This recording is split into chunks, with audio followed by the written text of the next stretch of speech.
holy fucking shit. It was so good. Kind of crazy. We're still recovering.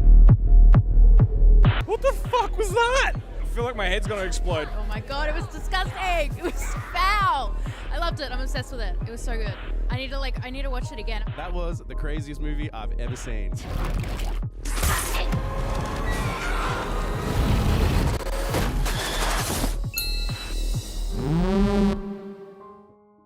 Burhi heroine की पीठ को चीरते हुए एक जवान महिला बाहर निकली। दरअसल ये बूढ़ी हीरोइन अपनी जवानी के शोहरत वाले दिनों को दोबारा जीना चाहती थी, इसीलिए उसने एक इंजेक्शन का उपयोग किया जिससे उसके शरीर से उसका एक नया वर्जन निकलकर सामने आया जो बेहद ही खूबसूरत, जवान और अट्रैक्टिव है। पर उसका ये नया वर्जन सिर्फ 7 दिनों के लिए ही एक्टिव रहेगा। तो कहानी को समझने के लिए हम समय में थोड़ा पीछे चलते हैं। इस महिला का नाम है एलिजाबेथ। एलिजाबेथ एक बहुत ही ज्यादा फेमस और मोस्ट डिमांडिंग एक्ट्रेस है जिसके नाम से हॉलीवुड वॉक ऑफ फेम पर एक स्टार लगाया गया था। यह लोगों के लिए एक अट्रैक्शन पॉइंट था और लोग यहाँ पर आकर सेल्फीज लेते थे और इसे बहुत ही ज्यादा इज्जत देते थे। लेकिन वक्त के साथ साथ यह स्टार पुराना होता गया और टूट गया और लोगों ने भी इसे इग्नोर कर इस पर चलना शुरू कर दिया। और अब यही हाल एलिजाबेथ का भी हो चुका है। वह बूढ़ी हो चुकी है, उसका नाम, उसकी शोहरत सब फीके पड़ चुके हैं। आज एलिजाबेथ स्पार्कल का 50वां जन्मदिन है और शूट के बाद सब लोग उसे बर्थडे विश करते हैं। अब नेचुरल इमरजेंसी के दौरान एलिजाबेथ को एक जेंट्स वॉशरूम में जाना पड़ता है क्योंकि लेडीज वॉशरूम में कुछ प्रॉब्लम चल रही थी। तभी उस वॉशरूम में इस एरोबिक्स टीवी शो का प्रोड्यूसर हार्वी भी आ जाता है जो किसी से फोन पर बातें करते हुए कह रहा था कि एलिजाबेथ में अब वो बात नहीं रही। मुझे शो के लिए कोई नई, जवान और खूबसूरत लड़की चाहिए। Find me somebody new. Now. यह बात एलिजाबेथ सुन लेती है और उदास हो जाती है क्योंकि अब ये लोग उसका सब्स्टिट्यूट ढूंढ रहे थे। फिर इस मुद्दे पर बात करने के लिए एलिजाबेथ हार्वी के पास जाती है जो उसकी उम्र का मजाक उड़ाते हुए कहता है कि मैं लोगों को वो देना चाहता हूँ जो उनको चाहिए। फिर उसका दुख तो तब और बढ़ जाता है जब वह रास्ते में कुछ लोगों को होर्डिंग से उसकी तस्वीर हटाते हुए देखती है और यहाँ पर ध्यान भटकने के कारण उसका एक एक्सीडेंट हो जाता है। अब हॉस्पिटल में डॉक्टर उसका चेकअप करता है और उसे घर जाने की परमिशन दे देता है क्योंकि उसे कोई खास ज्यादा चोट नहीं आई थी। पर एलिजाबेथ के दिमाग में तो वही बातें घूम रही थी जिससे वह बहुत ही दुखी और परेशान होती है और रोने लगती है। इस हॉस्पिटल का एक नर्स जिसके हाथ पर एक निशान होता है वो एलिजाबेथ की रीढ़ की हड्डी को चेक करने लगता है और फिर एलिजाबेथ को उसके कपड़े वापस देकर कहता है कि तुम एक परफेक्ट कैंडिडेट हो। यहाँ पर एलिजाबेथ को उसकी बातें समझ नहीं आती और वह हॉस्पिटल से बाहर आ जाती है। अब जैसे ही वह अपनी जेब में हाथ डालती है उसे एक पेन ड्राइव मिलती है जिस पर एक नंबर के साथ साथ लिखा था कि इसने मेरी दुनिया बदल दी और इस पेन ड्राइव को उस मेल नर्स ने ही उसकी जेब में रखा था। तभी वहाँ पर फ्रेड नाम का एक आदमी आ जाता है जो एलिजाबेथ को पसंद करता था और वह उसके बचपन का क्लासमेट था। वह उसकी बहुत तारीफ करता है और चाय पर चलने के लिए पूछता है पर एलिजाबेथ बाद में जाने का कहकर उससे उसका नंबर ले लेती है।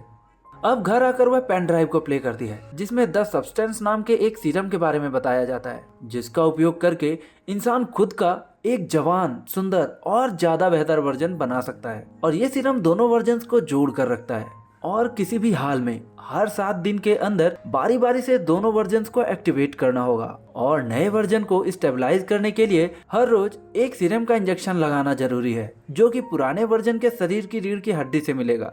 और जब इनका एक वर्जन एक्टिव रहेगा तब दूसरा वर्जन बेहोश रहेगा। एलिजाबेथ पहले तो उस ड्राइव को निकाल कर फेंक देती है लेकिन बाद में वो उस नंबर पर कॉल करके बोलती है मुझे वो सीरम चाहिए, मुझे ऑर्डर करना है और अपना एड्रेस बताती है। तो दूसरी तरफ वो सप्लायर भी उसे एक एड्रेस बताकर तुरंत कॉल को कट कर देता है। अब अगले दिन एलिजाबेथ अखबार पढ़ते हुए देखती है कि उसे टीवी शो में रिप्लेस करने के लिए ऑडिशंस लिए जा रहे हैं और उसी न्यूज़पेपर के साथ उस सप्लायर का एक इन्वेलप भी मिलता है जिसमें से एलिजाबेथ को एक लॉकर का नंबर मिलता है। वह उस सप्लायर के दिए हुए एड्रेस पर जाती है जहां एक कमरे में कुछ लॉकर्स बने होते हैं। तो एलिजाबेथ अपने लॉकर से एक बॉक्स निकालकर अपने घर ले आती है जो उस सप्लायर ने वहां रखा था। एलिजाबेथ वापस घर आकर उस डब्बे को जब खोलती है तो उसमें कुछ इक्विपमेंट्स को पाती है जैसे कि एक सीरम और इंजेक्शन जिसे सिर्फ एक ही बार इस्तेमाल किया जा सकता था और इसके साथ साथ एक स्टेबलाइजर किट जिससे खुद के नए वर्जन को हर रोज स्टेबलाइज करना था, वो भी पहले वाले वर्जन की रीढ़ की हड्डी से सीरम निकालकर। और दोनों वर्जन्स के भी स्विच करने के लिए भी एक इक्विपमेंट दी गई थी और दोनों वर्जन्स के लिए खाना भी अलग अलग दिया गया था। अब हम एलिजाबेथ को वॉशरूम में शीशे के सामने खड़ा हुआ देखते हैं वह कुछ देर तक खुद को देखती रहती है और कुछ सोचने के बाद वो सीरम को अपने अंदर इंजेक्ट कर लेती है, लेकिन इससे उसे कुछ भी फील नहीं होता। लेकिन फिर तभी वह जमीन पर गिर जाती है और उसकी पीठ को चीरते हुए एक लड़की बाहर आती है जो एलिजाबेथ का नया वर्जन होती है। वो कुछ देर तक अपनी खूबसूरती को निहारती रहती है और फिर अपने पुराने वर्जन की पीठ पर टांके लगाती है जिसे फाड़कर वो बाहर निकली थी, और इसके बाद वह अपने पुराने वर्जन को फूड सप्लीमेंट देती है। फिर अगले दिन नहाने के बाद अचानक से उसके नाक से खून आने लगता है। वह तो घबरा जाती है और जल्दी से अपने पुराने वर्जन की रीढ़ की हड्डी से स्टेबलाइजर सीरम को निकाल कर लगा लेती है और तब जाकर उसे थोड़ा अच्छा महसूस होता है। इसके बाद वो उसी टीवी शो में ऑडिशन देने जाती है जहां से उसे निकाला गया था, और वहां जाकर वह अपना नाम सू बताती है। सू की खूबसूरती और उसकी अदाएं देखकर टीवी शो के लिए उसे सेलेक्ट कर लिया जाता है, और तभी वह शो के प्रोड्यूसर हार्वी को बताती है कि मुझे हर हफ्ते शहर से बाहर जाना पड़ता है अपनी बीमार माँ की देखभाल करने के लिए। हार्वी उसे देखकर एकदम इम्प्रेस हो गया था, इसीलिए वह उसकी शर्त को मान जाता है। हार्वी सू को देखकर बहुत ही खुश होता है और इस नई एलिजाबेथ मतलब सू के साथ नया शो बनाने वाला होता है, और देखते ही देखते पूरा हफ्ता बीत जाता है और अब बारी आ जाती है स्विच करने की। मतलब अब अगले 7 दिनों के लिए एलिजाबेथ का पुराना वर्जन एक्टिव रहेगा और नया वर्जन बेहोश रहेगा। अब एलिजाबेथ अपने नए वर्जन से उसका सप्लीमेंट कनेक्ट करती है और फिर स्टूडियो पहुंचती है, जहां प्रोड्यूसर हार्वी उसकी बेइज्जती करते हुए उसे उसका सामान देकर वहां से भगा देता है। और फिर एक दिन न्यूज़पेपर के साथ उसे उस सप्लायर का भेजा हुआ एक एनवेलप मिलता है जिसमें लिखा था कि आपकी रिफिल किट आपके लॉकर में आ गई है। तो एलिजाबेथ भी वहां जाकर अपनी रिफिल किट ले आती है। अब अगले हफ्ते में जब सू एक्टिवेट होती है तो वो अपने वॉशरूम की दीवार को तोड़कर एक कमरा बना देती है जहां पर वह अपने पुराने वर्जन के एलिजाबेथ को रखने वाली होती है, और एलिजाबेथ की क्वीन साइज पिक्चर को भी घर से हटा देती है। अब आगे सू की टीवी शो की शूटिंग होती है जो सबको बहुत पसंद आती है। और फिर जब 7वें दिन उसके पुराने वर्जन का खाना खत्म होने ही वाला था और उसे एक्टिवेट करने का वक्त नजदीक ही था, तब सू अपने नए दोस्तों के साथ घूमने फिरने निकल जाती है। और वापस लौटकर जब वह एक लड़के के साथ रोमांस कर ही रही होती है कि तभी उसके पुराने वर्जन का खाना पूरी तरह से खत्म हो जाता है, जिससे उसे भी तकलीफ होने लगती है और उसके नाक से खून निकलने लगता है। हालांकि अब उस पुराने वर्जन को एक्टिवेट करने का वक्त होता है, पर सू लापरवाही करते हुए अपने पुराने वर्जन से स्टेबलाइजर सीरम को निकाल कर लगा लेती है और फिर से रोमांस करने चली जाती है। और इसके बाद स्विच करने पर जब एलिजाबेथ एक्टिवेट होती है तो देखती है कि उसकी एक उंगली डिफॉर्म होने लगी थी, और यह इसलिए हुआ था क्योंकि सू ने वक्त पर बॉडी को स्विच नहीं किया था। एलिजाबेथ उस सप्लायर को कॉल करके बताती है कि मेरे नए वर्जन ने बॉडी स्विच करने में कुछ घंटे की देरी कर दी थी, इसीलिए मेरी उंगली डिफॉर्म हो गई है। उंगली को फिर से ठीक करने का कोई सॉल्यूशन बताओ। पर सप्लायर कहता है कि जो हो गया सो हो गया, अब उसे बदला नहीं जा सकता, और बोलता है कि तुम दोनों एक ही हो। एलिजाबेथ नई रिफिल किट लेने जाती है और फिर एक रेस्टोरेंट में जाती है। वहाँ उसे एक बूढ़ा आदमी मिलता है जिसके हाथ पर वही निशान होता है जो हॉस्पिटल में उस नर्स के हाथ पर था जिसने उसे वह पेन ड्राइव दी थी। यह बूढ़ा आदमी उस जवान लड़के का पुराना वर्जन होता है। तो बूढ़ा आदमी उससे पूछता है कि क्या उसने भी तुम्हें खाना शुरू कर दिया। अब एलिजाबेथ घर आकर अपने पुराने सामान से फ्रेड का नंबर ढूंढती है जो उसे हॉस्पिटल के बाहर मिला था। फ्रेड को कॉल करके वह मिलने के लिए चाय पर बुलाती है। एलिजाबेथ तैयार होकर फ्रेड से मिलने जाने ही वाली होती है कि बिलबोर्ड पर शू की तस्वीर को देखकर उसका कॉन्फिडेंस ही खत्म हो जाता है और वो फ्रेड से मिलने नहीं जाती। इसके बाद जब सू एक्टिवेट होती है तो वह शो की शूटिंग के लिए जाती है, जहां अचानक उसके पीछे शरीर से कुछ बाहर निकलता हुआ दिखाई देता है। वो वॉशरूम में जाकर अपनी नाभि के जरिए उस चीज को बाहर निकालती है जो एक मांस का टुकड़ा होता है जो एलिजाबेथ ने खाया था। दरअसल यह एक सपना होता है जो सू एक्टिवेट होने से पहले देख रही होती है। अब सू शूटिंग के लिए स्टूडियो जाती है, जहां प्रोड्यूसर हार्वी उसे बताता है कि तुम्हें न्यू ईयर ईव के स्पेशल शो को होस्ट करने का मौका दिया जा रहा है जो कि 3 महीने के बाद है। सू बहुत ही ज्यादा खुश होती है और शो होस्ट करने के लिए मान जाती है। सू हफ्ता खत्म होने के बाद भी काफी दिन तक स्टेबलाइजर सीरम निकालती रहती है जिसका बुरा असर एलिजाबेथ पर हो रहा होता है। अब बॉडी स्विच के बाद जब एलिजाबेथ एक्टिवेट होती है तो वह लगभग एक बूढ़ी औरत बन चुकी थी क्योंकि सू ने उसकी बॉडी से जरूरत से ज्यादा स्टेबलाइजर निकाल लिया था, जिसकी वजह से एलिजाबेथ की उम्र तेजी से बढ़ रही थी। अब एलिजाबेथ अपने नए वर्जन सू से नफरत करने लगी थी और वह उस शीशे पर अखबार चिपका देती है जिससे उसे सू की तस्वीर दिखाई देती थी।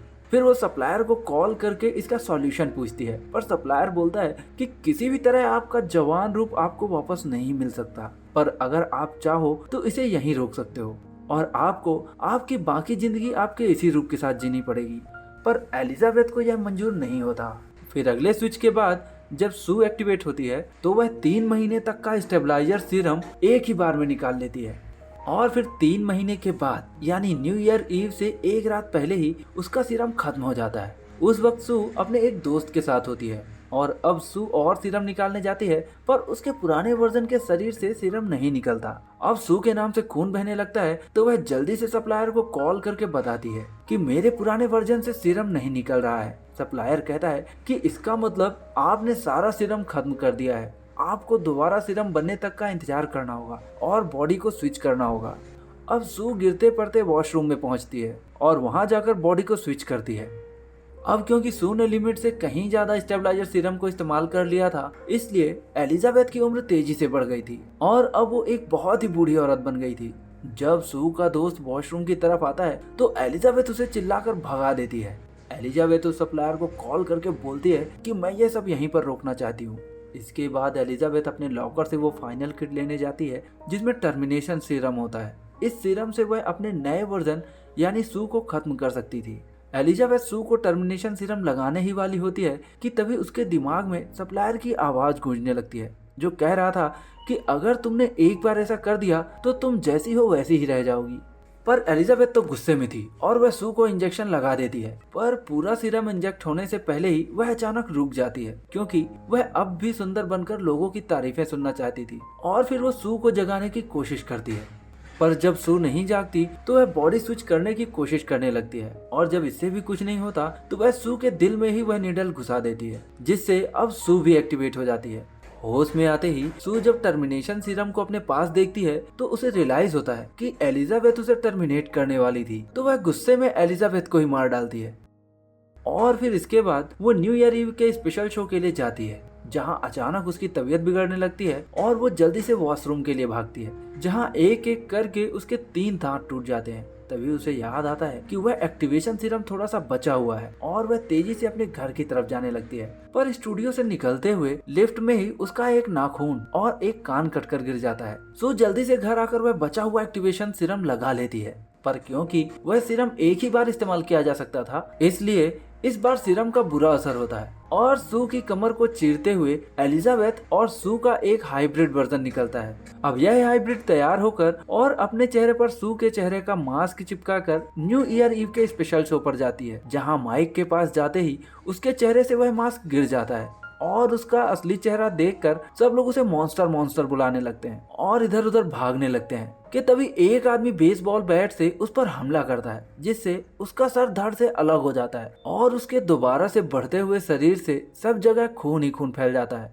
अब एलिजाबेथ का यह हाइब्रिड वर्जन स्टूडियो से बाहर आता है और नीचे गिरकर बिखर जाता है और तब उस तबाह हुए शरीर से एलिजाबेथ का चेहरा उसके उस हॉलीवुड वॉक ऑफ फेम वाले स्टार पर आकर रुक जाता है जहां वह आसमान की तरफ देखते हुए स्माइल करती है और पिघल जाती है और ये मूवी यहीं पर खत्म हो जाती है। दोस्तों इस मूवी का नाम है द सब्सटेंस जो कि 2024 में रिलीज हुई थी। IMDb पर इस मूवी की रेटिंग है 7.4 आउट ऑफ 10 और इस यूनिक कहानी को लोगों ने बहुत ही ज्यादा पसंद किया और काफी अच्छे रिव्यूज दिए हैं। तो दोस्तों आपको कहानी कैसी लगी, वीडियो का रिकैप पसंद आया या नहीं, कमेंट करके जरूर बताइएगा। दोस्तों ये वीडियो हमारे चैनल का पहला वीडियो है और आपके सपोर्ट की सख्त जरूरत है, तो वीडियो पसंद आया तो उसे लाइक करना और चैनल को सब्सक्राइब करना बिल्कुल मत भूलना। तो मिलते हैं नेक्स्ट वीडियो में, तब तक के लिए thank you and bye bye.